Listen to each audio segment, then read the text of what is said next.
Salam sejahtera bagi kita semua, saudara-saudara yang kekasih dalam Yesus Kristus. Mari kita memasuki renungan firman Tuhan.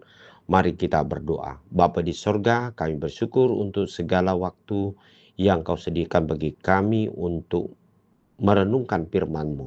Oleh sebab itu, biarlah Roh Kudus bekerja untuk memberikan pengertian bagi kami sekalian untuk merenungkan akan firman-Mu. Dalam nama Yesus Kristus kami berdoa. Amin. Firman Tuhan untuk hari ini Selasa 21 April 2026 tertulis dalam Hakim-Hakim 2 ayat 16. Maka Tuhan membangkitkan hakim-hakim yang menyelamatkan mereka dari tangan perampok itu. Saudara-saudara yang kekasih di dalam Yesus Kristus, setelah bangsa Israel bebas dari perbudakan Mesir dan memasuki yaitu tanah Kanaan yang dipimpin oleh Yosua dan Kaleb, dan setelah mati Yosua dan Kaleb, maka bangsa Israel dipimpin oleh yang disebut dengan hakim-hakim.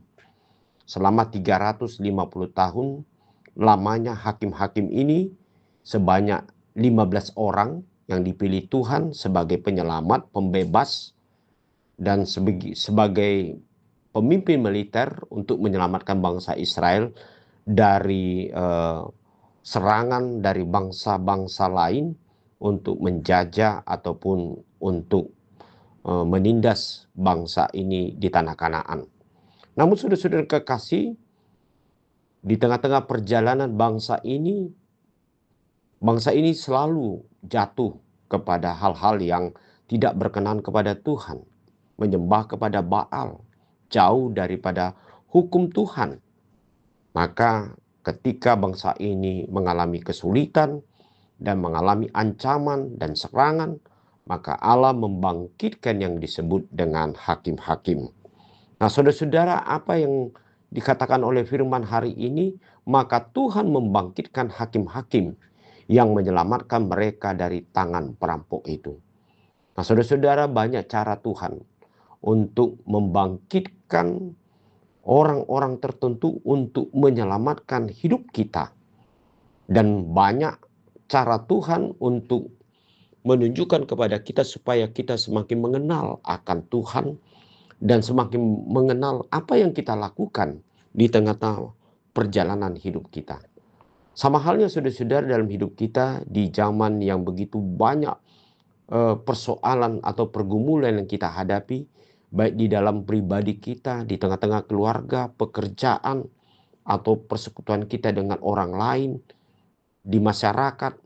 Kita kadang-kadang tidak mengetahui di mana posisi kita ketika kita melakukan pekerjaan-pekerjaan kita atau perilaku kita. Namun Allah selalu menunjukkan cara untuk dapat kita mengenal siapakah diri kita di hadapan Tuhan dan apa yang kita lakukan di hadapan Tuhan. Apakah kita sudah melakukan yang berkenan kepada Tuhan atau hidup kita masih sangat jauh dari apa yang diinginkan Tuhan dalam hidup kita. Untuk itu sama halnya firman Tuhan hari ini. Tuhan akan membangkitkan hakim-hakim atau orang-orang tertentu, bahkan mungkin peristiwa-peristiwa tertentu yang akan menunjukkan bagaimana hidup kita untuk bekerja atau melakukan sesuatu yang berkenan kepada Tuhan. Oleh sebab itu mari melalui renungan akan firman Tuhan yang selalu kita berikan dalam waktu-waktu kita tertentu adalah sangat penting untuk menerima, yaitu nasihat dari Tuhan, sehingga Tuhan akan membangkitkan yaitu hakim-hakim di dalam hidup kita, yaitu suara Roh Kudus untuk menyatakan apa yang harus kita lakukan di dalam hidup kita dan apa saja yang harus kita tinggalkan yang tidak berkenan kepada Tuhan. Namun yang pasti ketika kita mendengarkan firman Tuhan dan sungguh-sungguh bersekutu dengan Tuhan, Tuhan pasti menyelamatkan kita dari tangan perampok, dari tangan godaan dunia atau iblis untuk menghancurkan hidup kita, sehingga dari situlah kita dapat melihat bagaimana kita dapat diselamatkan oleh Tuhan. Biarlah Tuhan membukakan dalam hidup kita jalan dari Tuhan supaya kita mengenal akan Tuhan. Amin. Mari kita berdoa. Terima kasih untuk firman-Mu hari ini ya Tuhan. Biarlah kami selalu Tuhan tunjukkan untuk dapat melihat bagaimana kami, apa yang baik, apa yang berkenan di hadapan Tuhan. Dalam nama Yesus Kristus kami berdoa. Amin.